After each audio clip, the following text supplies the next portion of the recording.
Welcome to daily fact current affair class. और आज हम डिस्कस करेंगे नवंबर मंथ के इंपॉर्टेंट करंट अफेयर। ये सीरीज़ का जो है वो फिफ्थ पार्ट है। इससे पहले के जो फोर पार्ट्स है वो ऑलरेडी जो है वो हमने अपलोड कर दिए हैं, जिसमें हमने नवंबर मंथ के करंट अफेयर को डिस्कस किया है। हमारा जो मेन कोर टारगेट है वो प्रीलिम्स और मेंस दोनों के करंट अफेयर को साथ में कवर करना है। सोर्सेज की अगर हम बात करें तो हम फॉलो कर रहे हैं न्यूज़पेपर्स में द हिंदू और इंडियन एक्सप्रेस, और गवर्नमेंट साइट्स में अगर हम बात करें हम फॉलो कर रहे हैं पीआईबी और ऑल इंडिया रेडियो। इसमें जो हमारा मेन टारगेट रहेगा वो यही रहेगा कि हम जो है वो योजना को भी सप्लीमेंट करेंगे साथ में, प्लस पीवाईक्यूज जिस तरह से जो है वो एग्जाम में क्वेश्चन पूछे जा रहे हैं उसी तरह से जो है वो हम करंट अफेयर को जो है वो आपके लिए लेकर आ रहे हैं। अगर आप हमारे साथ नए जुड़े हो तो आप हमारे इनिशिएटिव को सब्सक्राइब कर सकते हैं और साथ में शेयर कर सकते हैं। मोस्ट इंपॉर्टेंट रहेगा कि जो हमने सीरीज शुरू करी है आप उन सभी को चेक करें, और साथ में आप हमारे साथ जो है वो टेलीग्राम पर भी जुड़ सकते हैं, जहाँ पर हम डेली जो है वो एमसीक्यूज करते हैं, और टेलीग्राम का लिंक जो है वो आपको डिस्क्रिप्शन में मिल जाएगा। तो इंपॉर्टेंट करंट अफेयर के साथ शुरुआत करते हैं। फिफ्थ पार्ट जो है वो ये रहेगा। तो सबसे पहली जो न्यूज़ बनती है वो ये बनती है कि जो दिल्ली जो लेजिस्लेटिव असेंबली है उसका जो विंटर सेशन है वो कब होगा, कब से शुरू होगा, नवंबर 29 से। तो इससे हमारे लिए इंपॉर्टेंट हो जाता है दिल्ली की असेंबली, यानी कि दिल्ली की जो लेजिस्लेटिव असेंबली। तो जो इंपॉर्टेंट पॉइंट्स हमें एग्जाम पॉइंट ऑफ व्यू से याद रखने हैं, हमें विंटर सेशन से कुछ नहीं लेना है, ठीक है। हमें सिर्फ फोकस करना है दिल्ली असेंबली पर कि उससे क्वेश्चन प्री में बन सकता है। तो सबसे पहले हमें ये याद रखना है कि दिल्ली की जो लेजिस्लेटिव जो असेंबली है वो बनाई गई थी 69th अमेंडमेंट एक्ट 1991। ये 1991 है, यहाँ पर ध्यान रखना। और इसमें जो है वो क्या हुआ था कि एक आर्टिकल को इंसर्ट किया गया था, उसका नाम वो जो आर्टिकल था वो था आर्टिकल 239A जो है वो आर्टिकल था, जो कि इंडियन कॉन्स्टिट्यूशन में ऐड किया गया।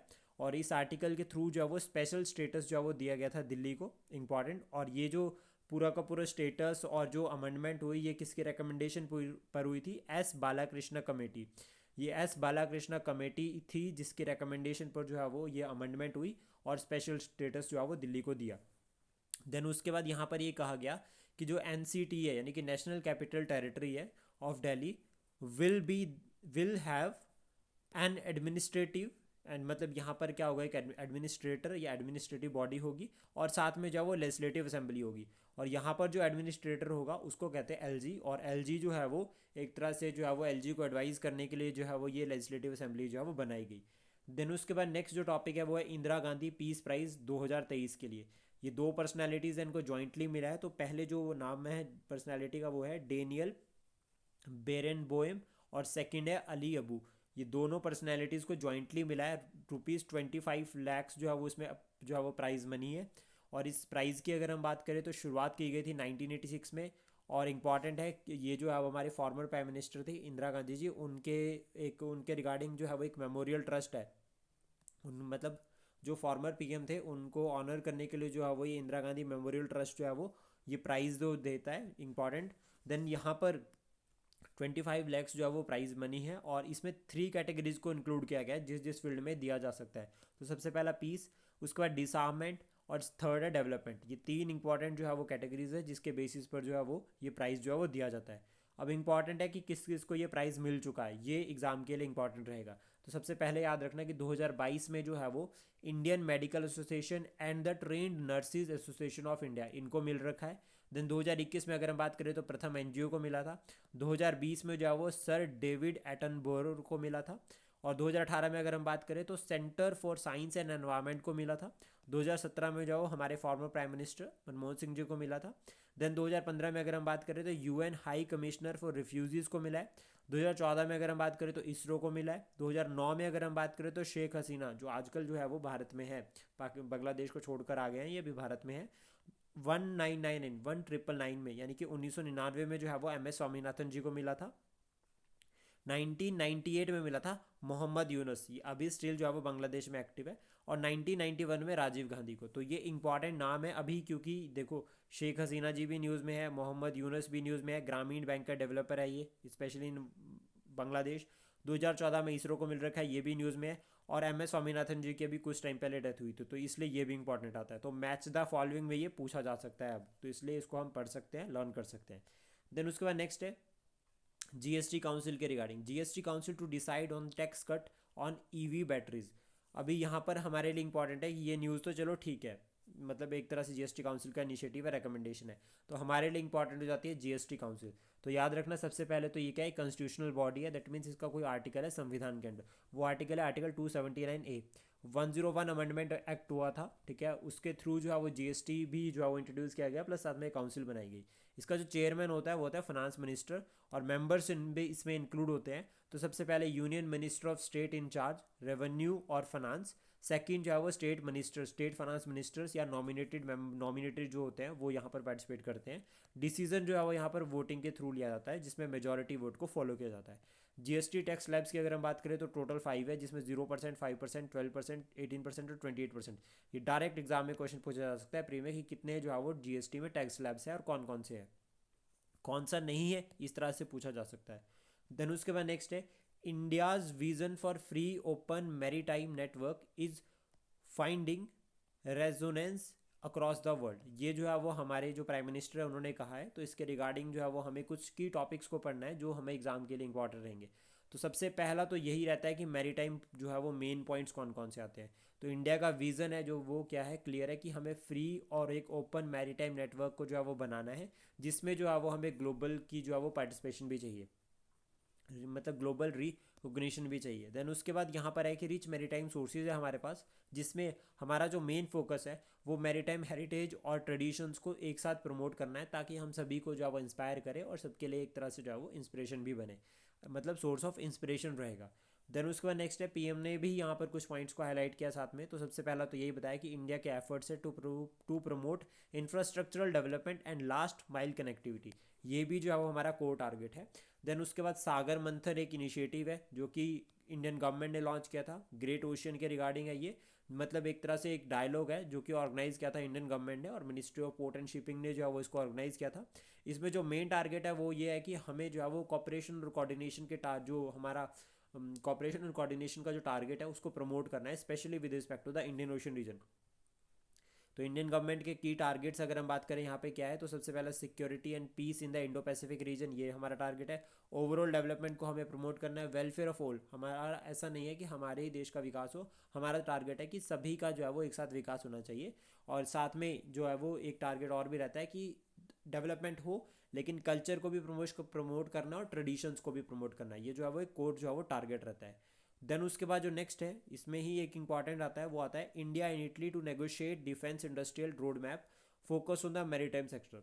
अब क्या है, अभी इसको हम इन शॉर्ट्स क्लियरली समझते हैं कि ब्राज़ील में जो है वो अभी G20 का जो है वो समिट होने जा रहा है। तो उसके टाइम पे जब वहाँ पे हमारे प्राइम मिनिस्टर गए हैं, तो अभी सभी जितने भी मेंबर्स हैं G20 के, उन सभी के जो लीडर्स वहाँ पर पहुँचे हैं, जो हेड ऑफ द स्टेट वहाँ पर पहुँचे हैं, उन सभी के साथ जो है वो प्राइम मिनिस्टर जो बायोलेटरल टॉक्स करेंगे। तो इसमें जो है वो इटालियन जो हमारी प्राइम मिनिस्टर, इटालियन जो प्राइम मिनिस्टर है, इनके साथ जो है वो मोदी जी ने जो है वो डिप्लोमेटिक टॉक्स करी, तो इसमें बात करी, तो इसमें जो है वो कुछ विजन्स को हाईलाइट किया। तो सबसे पहले देखो हम इसको क्लियर इस तरह से साइड बाय साइड पढ़ सकते हैं। तो इंडिया इटली के बीच में जो है वो ये विजन जो मेनली फोकस किया जा रहा है इसमें, वो डीपनिंग बायलेटरल कॉपरेशन, यानी कि बायलेटरल कॉपरेशन को जो है वो मेन फोकस है यहाँ पर, जिसमें हमारा जो टारगेट है जॉइंट स्ट्रेटेजिक, एक तरह से हम फोकस कर रहे हैं कि हमें जो है वो कॉपरेशन जॉइंट स्ट्रेटेजिक की तरफ जो है वो जा रहे हैं।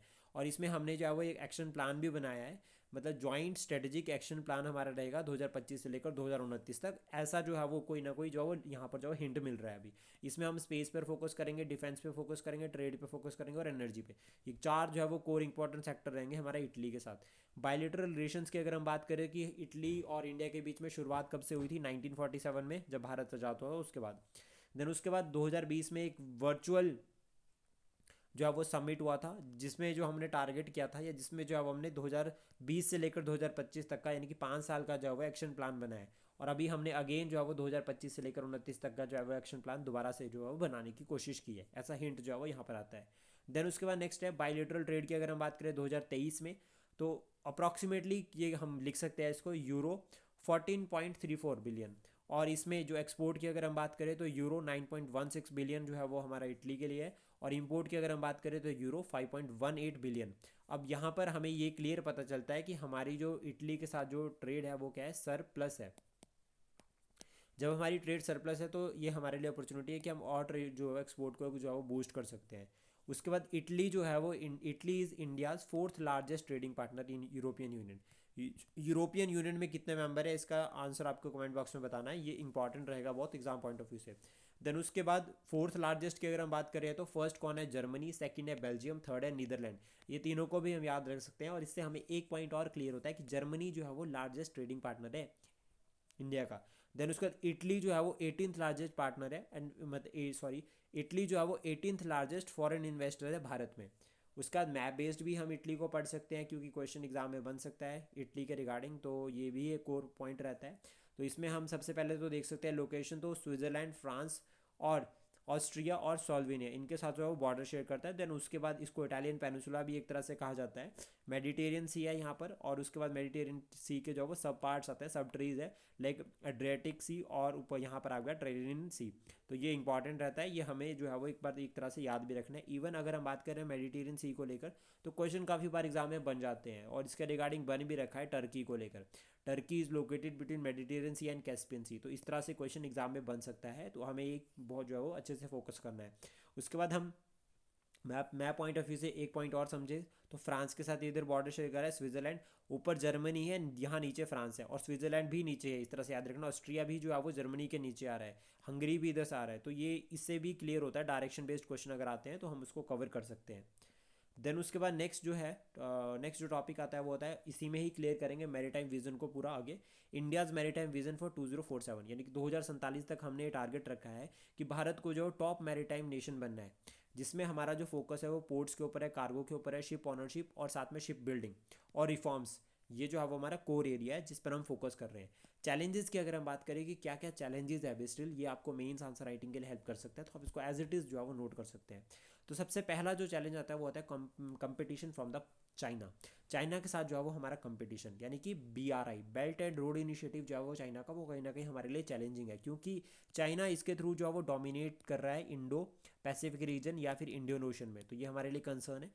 उसके बाद है इनएफिशिएंट पोर्ट इंफ्रास्ट्रक्चर, हमारे पास जो पोर्ट इंफ्रास्ट्रक्चर है वो इनएफिशिएंट है, फॉर जिससे हमारे पास क्या इशूज़ आ रहे हैं, कनेक्टिविटी इशूज़ आ रहे हैं। देन उसके बाद lack of private sector participation, जो पोर्ट लेड इंडस्ट्रियलाइजेशन है उसमें हमारी प्राइवेट सेक्टर पार्टिसिपेशन बहुत कम है, ये भी एक जो है वो चैलेंज है। उसके बाद सस्टेनेबिलिटी कंसर्न है, क्योंकि कोस्टल इकोसिस्टम को कहीं ना कहीं हम जो है वो डिग्रेड कर रहे हैं। कोस्टल इकोसिस्टम के रिगार्डिंग हमारे पास बहुत सारे चैलेंजेस है, ये भी एक पॉइंट आता है। देन उसका जियो पॉलिटिकल क्राइसिस सबसे पहला है, तो इसमें मिलिटेंट ग्रुप्स आता है, जैसे फॉर एग्जांपल एक कलादान लिफ्ट, जो कलादान मल्टीपर्पज़ प्रोजेक्ट है जो हमारा म्यांमार के साथ है, वो स्टिल पेंडिंग पड़ा है due to the active groups, वहाँ पर जो है वो मिलिटेंट ग्रुप्स एक्टिव है, उसकी वजह से नहीं हो रहा है। सिमिलर अगर हम यहाँ पे बात करें तो वेस्ट में हम हाउथीज चलते हैं, तो हाउथीज एक जो है वो अगेन जो है वो एक चैलेंज रहता है। इवन इससे जो इसराइल में जो एक हाफिया पोर्ट है वहाँ पर भी हम जो है ट्रेड करने के लिए हमें जो है चैलेंजेस फेस करने पड़ सकते हैं। देन उसका dependence on foreign ship building, ये भी इंपॉर्टेंट पॉइंट है कि हमारी शिप बिल्डिंग के रिगार्डिंग जो है हमारी डिपेंडेंस अभी भी फॉरेन कंट्रीज़ के ऊपर है, तो ये कंसर्न है। और जियोपॉलिटिकल क्राइसिस में हम इंडिया के प्रोस्पेक्ट से या चैलेंजेस जो भारत के लिए है हम इसमें बता सकते हैं, यूरोप में जो क्राइसिस चल रहे हैं, फॉर एग्जांपल एक यूक्रेन रशिया वॉर हो गया या फिर गाजा क्राइसिस हो गए, इन सभी को हम यहाँ पर ऐड कर सकते हैं। देन गवर्नमेंट इनिशिएटिव्स क्या क्या है कि गवर्नमेंट ने क्या क्या जो है वो मेन जो है वो की इनिशिएटिव्स लिए इन जो चैलेंजेस को एड्रेस करने के लिए। तो सबसे पहला है कि शिप रिपेयर, शिप को रिपेयर करना है और साथ में रिसाइकल करना है, ये मिशन है। सागर मिशन है, ठीक है, ये इंपॉर्टेंट है। उसके बाद सागर मेला प्रोग्राम, ठीक है, Sagar sorry not Sagarmala programme, not mela, Sagarmala programme. Maritime vision यहाँ पर एक टारगेट है, मैरीटाइम अमृतकाल विजन 2047, जो मैरीटाइम विजन है ये 2030 तक का है, लेकिन मैरीटाइम अमृतकाल विजन 2047 तक का है। इंफ्रास्ट्रक्चर डेवलपमेंट है, जिसमें हम सबसे पहला पोर्ट कनेक्टिविटी की बात करें कि हमें पोर्ट कनेक्टिविटी को एनहांस करना है, यहाँ पर road connectivity, rail connectivity proper रहनी चाहिए। पार्टिसिपेशन इन इंटरनेशनल फॉरम्स, ये एक इंपॉर्टेंट है कि जो भारत सरकार ने इनिशिएटिव लिया है कि अभी हम सभी इंटरनेशनल फॉरम्स में जो पार्टिसिपेट कर रहे हैं। एनवायरमेंटल मेजर्स को इंक्लूड किया गया है यहाँ पर, जिससे जो है वो हम एनवायरमेंट से रिलेटेड चैलेंजेस को एड्रेस कर सकते हैं।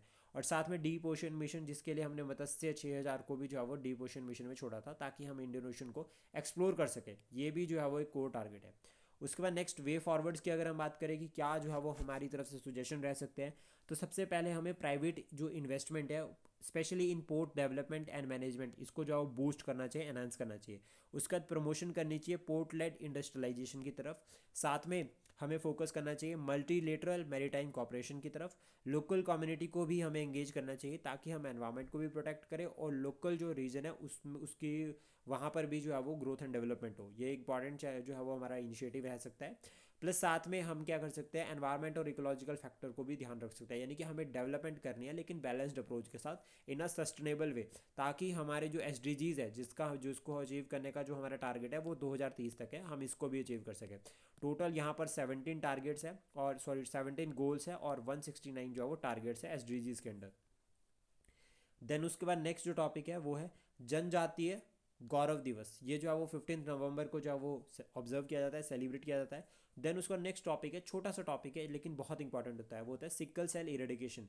जो हमारा टारगेट है कि हमें कब तक जो है वो सिकल सेल को जो है वो इराडिकेट करना है, तो वो है 2047 तक। इसमें अगर हम बात करें सिकल सेल की, तो सिकल सेल जो है वो एक जेनेटिक ब्लड डिसऑर्डर है, तो ये जेनेटिक डिजीज़ है, ये भी ध्यान रखना है कि it is a genetic disease. इसके बाद मैं आपको बताना चाहूँगा कि कलर ब्लाइंडनेस भी जेनेटिक डिजीज़ होती है। आपको कमेंट बॉक्स में बताना है कि क्या कैंसर जेनेटिक होता है या नहीं होता है। उसके बाद नेक्स्ट यहाँ पर अगर हम बात करें, जेनेटिक जो है वो ये ब्लड डिसऑर्डर है जो कि कॉज करता है एबनॉर्मल हीमोग्लोबिन, और उसका रिजल्ट जो रहता है वो रहता है सिकल शेप्ड जो है वो रेड ब्लड सेल जो है वो बन जाते हैं। और अगर हम बात करें world sickle cell awareness day की, तो वो 19 जून को होता है, और थीम जो है वो 2024 के लिए वो थी hope through progress advancing sickle cell care globally. ये जो है वो थीम थी, इंपॉर्टेंट है, नोट डाउन कर सकते हैं आप इसको। देन उसका नेक्स्ट और लास्ट टॉपिक है वो है 56th tiger reserve. 56th tiger reserve जो है वो रिसेंटली गवर्नमेंट ऑफ इंडिया ने डिक्लेयर किया है, गुरु घसीदास तोमर तोमोर पिंगला टाइगर रिजर्व। ये जो है वो छत्तीसगढ़ में है, ठीक है, इंपॉर्टेंट। और ये कहाँ पर है, जो आपका छोटा नागपुर प्लेटी है उसमें है ये टाइगर रिजर्व मेनली। ये जो है वो थर्ड लार्जेस्ट टाइगर रिजर्व है भारत का। फर्स्ट जो है वो नागार्जुना सागर श्रीशैलम टाइगर रिजर्व, ये जो है वो आपका आंध्र प्रदेश में है। और सेकंड जो है वो मानस टाइगर रिजर्व है, जो कहाँ पर है, आसाम में। आजकल एक टाइगर रिजर्व और न्यूज़ में चला है, that is your Bandipur tiger reserve. Bandipur tiger reserve कहाँ पर है, आपको इसका आंसर जो है वो कमेंट बॉक्स में बताना है। प्लस एक टाइगर रिजर्व और न्यूज़ में है ड्यू टू द एलिफेंट्स, वो है बांधवगढ़ टाइगर रिजर्व। तो बांधवगढ़ टाइगर रिजर्व कहाँ पर है ये भी आपको कमेंट बॉक्स में बताना है। प्लस साथ में बांदीपुर टाइगर रिजर्व कहाँ पर है ये भी आपको कमेंट बॉक्स में बताना है। और एक पॉइंट और हमें याद रखना है कि जो प्रोजेक्ट टाइगर है वो लॉन्च किया गया था 1973 में। आई होप ये इन्फॉर्मेशन आपको अच्छी लगी हो। Please support share and subscribe daily fact. Thank you for today.